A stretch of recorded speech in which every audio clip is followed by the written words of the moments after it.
dan Nuzula Wakris dengan NIM 4152101094. Di sini saya akan menjelaskan tentang referensi konsep data mining yang diajarkan oleh May.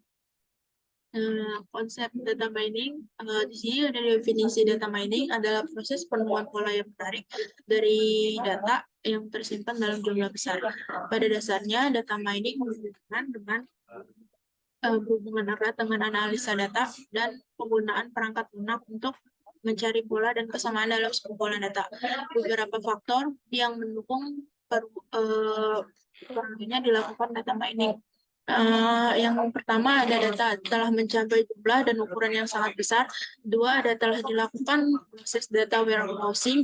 Yang ketiga, ada kemampuan komputasi yang semakin terjangkau. Ada yang keempat, persaingan bisnis yang semakin ketat.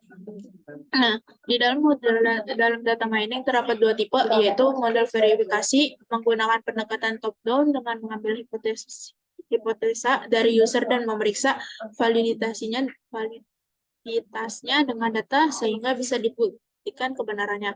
Yang kedua adalah model knowledge discovery menggunakan pendekatan bottom up untuk mendapatkan informasi yang sebelumnya tidak diketahui. Model ini terbagi menjadi dua.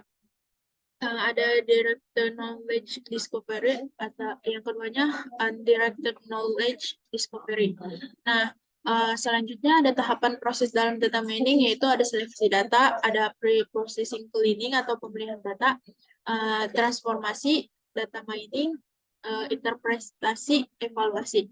Metode data mining dapat diklasifikasikan berdasarkan fungsi yang dilakukan atau berdasarkan jenis aplikasi yang digunakannya. Aplikasi yang menggunakannya. Yang pertama ada klasifikasi supervisor. Digunakan untuk segmentasi customer, pemodelan data bisnis, analisa kartu kredit, dan banyak aplikasi lainnya. Yang kedua ada clustering, itu termasuk unsupervised, adalah kumpulan objek data yang mirip satu sama lain. Yang ketiga ada association rules, unsupervised, itu fungsinya association rules seringkali disebut dengan market basket analysis yang digunakan untuk menemukan relasi atau korelasi di antara himpunan item-item. Yang keempat ada attribute importance, itu termasuk supervise, disebut juga dengan future selection, menyediakan solusi otomatis untuk meningkatkan kecepatan dan akurasi dari model klasifikasi yang dibangun pada table data yang memiliki jumlah atribut yang sangat banyak. Nah, di sini ada teknik pre-processing data. Pre-processing data itu ada langkah pertama dalam pembelajaran mesin, di mana data atau dikodekan sehingga dapat dibawa ke keadaan demikian rupa. Sehingga sekarang mesin dapat dengan cepat menelusuri atau mengurai data. Dengan kata lain, dapat juga diartikan dalam algoritma model dapat dengan cepat menganalisis fitur-fitur data. Nah, langkah-langkah pemeriksaan data adalah proses pembersihan data. Yang pertama ada proses pembersihan data.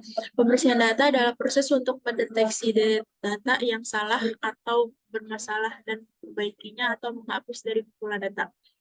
Nah, yang kedua ada penanganan kebisingan. Penanganan kebisingan ini adalah teknik untuk mengurangi dampak kesalahan observasi yang kecil. Nilai dipisahkan ke dalam nampan kecil di data asli dan kemudian diganti dengan nilai umum yang diperoleh dari nampan tersebut. Yang ketiga ada integrasi data. Integrasi data dalam proses melibatkan penggabungan beberapa sumber data heterogen ke dalam penyimpanan data yang koheren dan tampilan data terpadu. Ini dapat didefinisikan sebagai GSM, skema global, sumber skema heterogen, dan pemetaan antar sumber dan skema global. Nah, yang keempat itu ada transformasi data, adalah tahap kunci dalam siklus analisis data dan pemrosesan data, karena memungkinkan data untuk lebih mudah diolah, dipahami, dan digunakan untuk pengambilan keputusan. Pemilihan transformasi data yang sesuai sangat tergantung pada konteks dan tujuan analisis. Ada teknik pemeriksaan data dan implementasi tekniknya dalam studi Gatus. Yang pertama ada pemeriksaan data, itu ada yang data cleaning. Nah, itu tekniknya itu mengidentifikasi dan mengatasi data yang hilang, duplikat, atau tidak valid. Nah, di kasusnya itu pada sebuah perusahaan e-commerce, Anda dapat menggunakan teknik processing data untuk mengidentifikasi dan menghapus entry duplikat dalam basis data pelanggan sehingga data pelanggan yang akurat dapat digunakan dalam analisis pemasaran. Yang kedua ada pemrosesan data. Pemrosesan data, pemrosesan transformasi data yang kedua ada transformasi data. Tekniknya melakukan normalisasi pengkodean kategori atau penggabungan data dari berbagai sumber.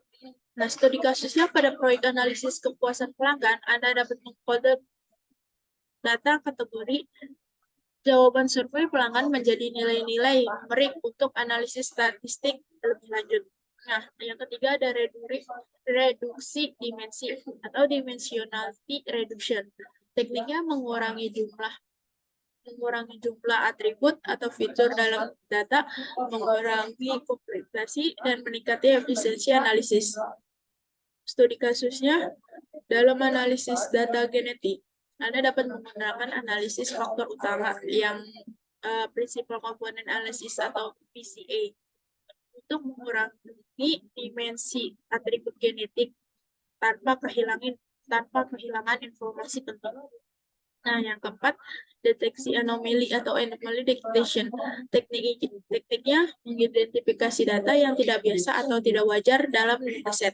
Studi kasusnya dalam pemantauan jaringan komputer, Anda dapat menerapkan deteksi anomali untuk mengidentifikasi serangan cyber yang mencurigakan atau gangguan dalam jaringan.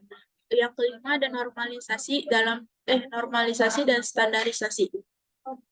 Tekniknya merubah skala data sehingga memiliki rata-rata dan deviasi standar satu.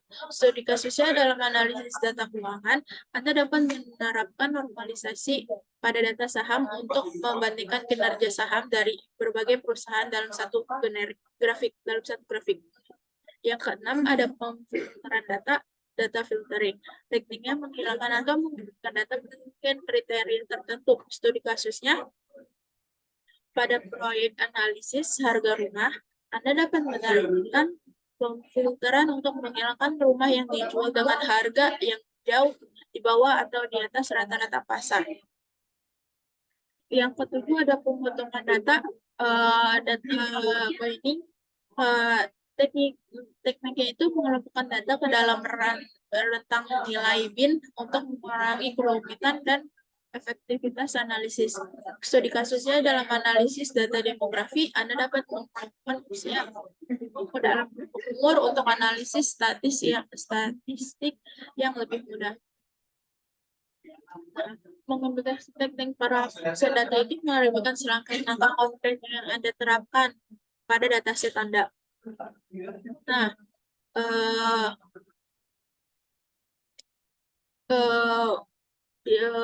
cukup sekian yang saya sampaikan, kurang lebihnya mohon maaf. Wassalamualaikum warahmatullahi wabarakatuh.